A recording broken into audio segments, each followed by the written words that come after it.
Monday, indeed, over the weekend, as we learned the news that Darren Dutch Daulton passes away way too young at the age of 55. And I've been lucky enough to have interacted with Darren on multiple occasions and also with his teammate, current CSN Phillies pre and post and analyst Tommy Greene. And he joins us now on the phone to give a few memories of Darren Daulton. Tommy, I know the last 24 hours have certainly been rough for you, 24 to 48 hours. I just thank you so much for spending a few minutes with us. All right, Pete. I appreciate it, man. No problem.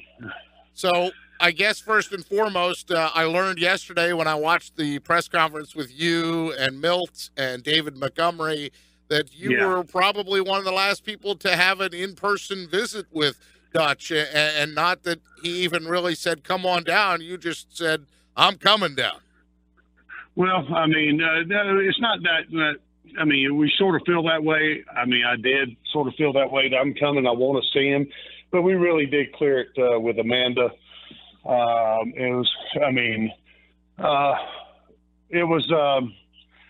It's not that we were the last people to do it. It's just, I guess they just didn't want a lot of being bombarded, I guess. I'm not really sure. I can't speak for Amanda, but I know I spent just a few minutes with him and to let him know I loved him and cared about him and where he was at the time is just to show our support for Amanda, his wife, and all the stuff she's been through in the last few months with her now losing Dutch and also losing her father. Oh boy.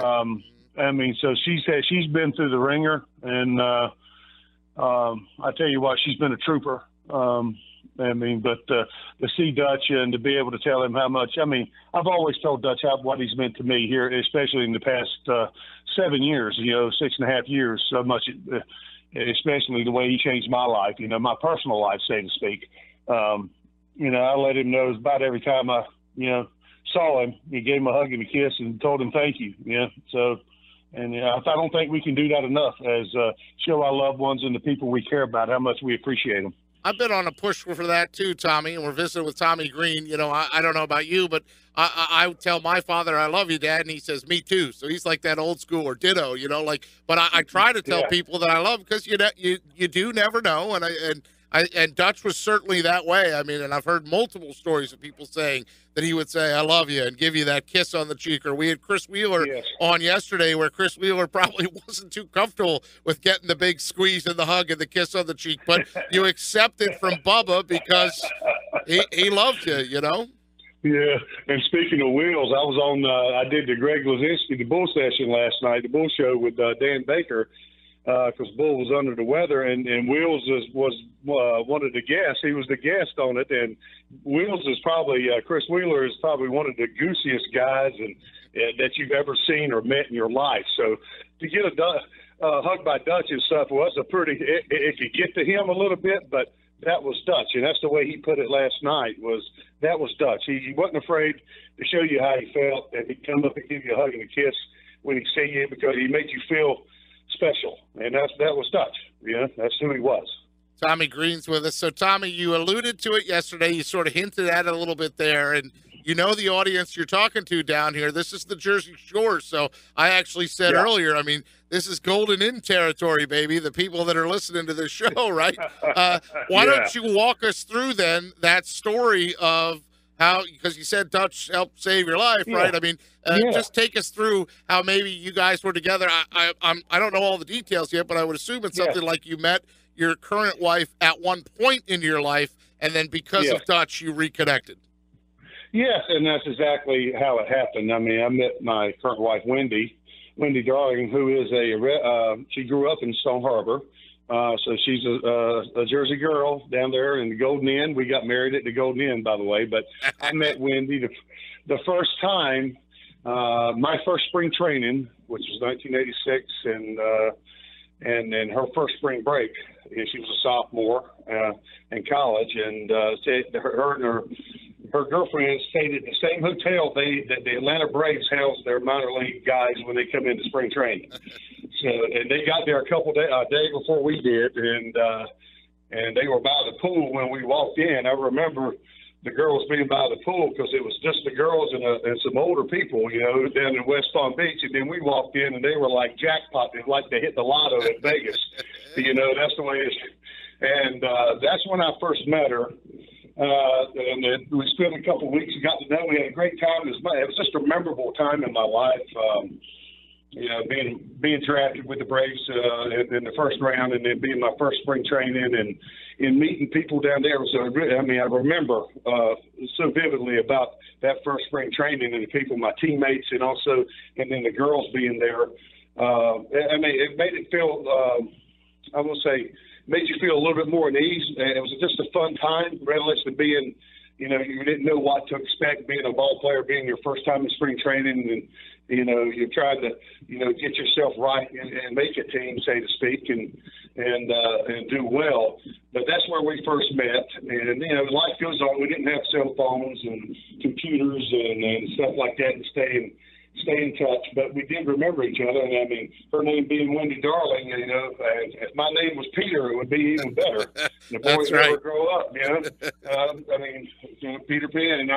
And that was one of the things, I mean, I remember, when I first met her, I said, Peter Pan, you know, that was one of my first things. So life moves on, and then she run into Dutch. She had a function up here in the area. He was doing a function, and she went up to him and just asked him about me, and what female goes up and asks Dutch about some other guy, you know? Right.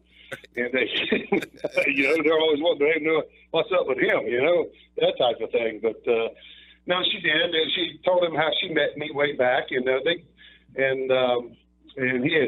told her what was going on with my life. I had lost just recently lost my first wife to cancer, and so it was a damn dark time in my life, and by the end of that night, she went up to him again, said, "Here's my card. Here, remember me as Wendy Darling." You know, she put her hand on his arm. And says, "Here," you know, and then he looked at her and said, "No." He said, "Let me see the card."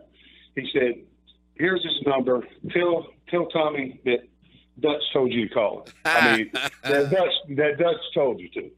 And we don't give out numbers. Right. So there's something going on there where him and Wendy has always had some kind of, when they sit down together, they kind of get each other. You know what I mean? They kind of. It has got that something special. I mean, when they sit down and talk, and you know, it was sort of eerie at times. You know, I want to say that, but so she went back and called me, and she asked me, she said, "Tommy, do you remember me?" She didn't call me; she texted me, and I said, "Yes, I do." My mother happened to be sitting beside me at the time. No kidding. You know, when I was living in Richmond, you know, so. And I showed my mom, and I said, you know what? I said, that's crazy, because, I mean, you go back through your life and think about things, and you think about when you were a kid, and, you know, and I said, "Yes, I remember." You know, so I typed it back, "Yes, I remember, Wendy." And then it kind of started back. I mean, it started from there. We texted and talked, and, you know, texted, and then we finally spoke and talked, and we ended up meeting later down the road, and it kind of grew. I mean, it grew from there. So, I mean, that's the story that Dutch, and it led me to here. I mean, it led me back to where I really should be. To have you know, I couldn't be any happier with, you know, my personal life, and, you know, I'm in a better place doing the stuff I'm doing, getting a chance to talk with you on the radio and talk about the team that I care about and the franchise that I care about, that makes me feel like family, and being a part of the fan base here now. I mean, it's where I should be. I mean, I enjoy playing. I love playing here so much. You know, the fans are awesome. They hold you accountable, and I've always said that. And I mean, I just wanted to do better for them. And if I can do a good job in what I'm doing now, trying to give a little bit back, you know, somehow to baseball and to the fan base, that's what I want to do. And that Tommy Greene's with us, Phillies pre and post analyst for CSN, telling great stories about his connection to Darren Dutch Daulton, and how Dutch basically helped Tommy turn his life around on a personal level. And I guess before we let you go, Tommy, I got to squeeze in one or two 93 references. And, you know, when guys yesterday were saying that Dutch wasn't a big talker, and I've spoken to you about this, I remember Macho Row. I remember how that clubhouse was situated. I also remember that he didn't do a lot of his yelling in front of the press, but he got in your face, right, in St. Louis, was it? Well, I mean, he wasn't a yeller or a screamer or anything like that. The talker in the clubhouse was Kruk. Just a talker. Oh, yeah. You know? But him and Mitch, you couldn't get the words in edgewise. and then I was third, so to speak. But, Dutch could look at you and you knew what, if he had an issue, it got your attention, especially me. Being a younger guy, I looked up to my veteran guys. They come before me, and that's the way I come up. That's the way I was raised. You respect the people who come before you that paved the way before you.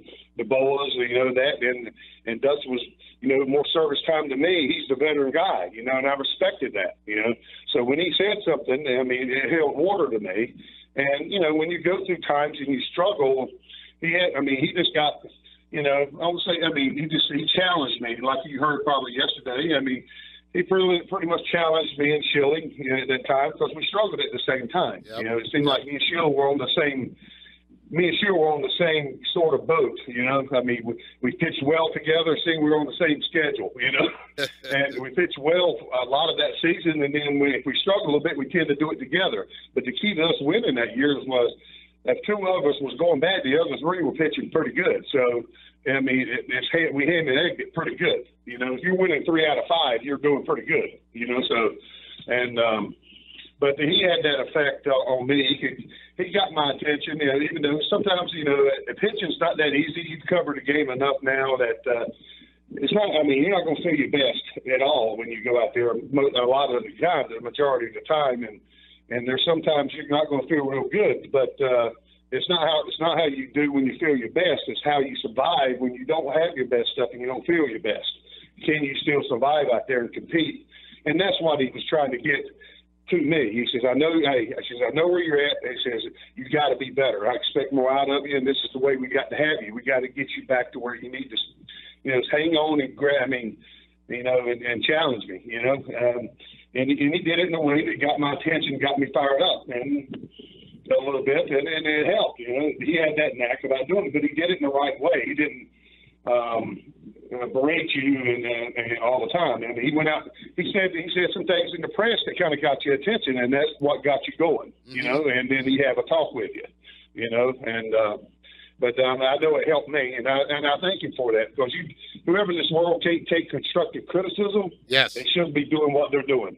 And if the guys can't do that, they need to get out, because they're going to get it. They're going to hear it, and it's going to be a problem for them. We wish more modern players would be like that. Tommy Greene spending a few minutes with us. I'll wrap up with this, Tommy, that you and I now have something in common. I don't know that I told you this before, but when I was in Omaha, I was at the Bob Gibson Celebrity Golf Classic, and, they had like Sandy Koufax there and Fred Lynn and Orlando Cepeda, and so, of course, a lot of media people were flocking towards these big names. I look over, and there's Dutch.